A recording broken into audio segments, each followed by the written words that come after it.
Now, I will make an introduction of the $25K induction forge, this forge with 12P industrial chiller, and will make a demo to operate it. Follow me, turn to back.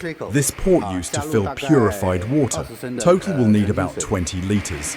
The cold water output of the chiller should connect to the water in port of the induction forge. The cold water in port of the chiller should connect to the water output. We can customize the voltage according to different standards.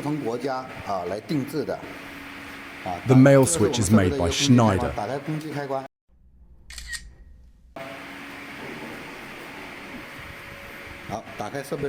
This light is on because there is no circulating water. This is a protective feature of the device. The light will turn off when start the chiller. The start button is green color. This button used to adjust the power output. Turn right, become big. Left is small. Press red button will stop working. Switch to the auto mode.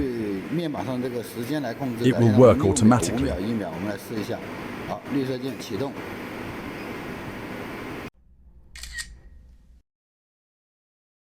You can see the heat up keeps 6 seconds.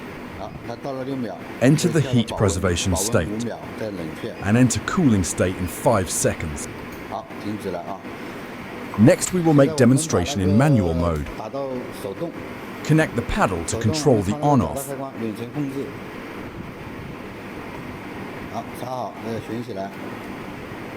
Press down will be on. Release will be off. Then we heat up this 10mm steel bar.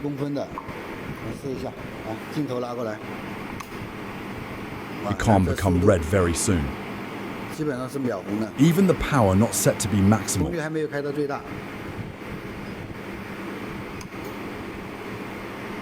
If you want to learn more, please contact me, feel free.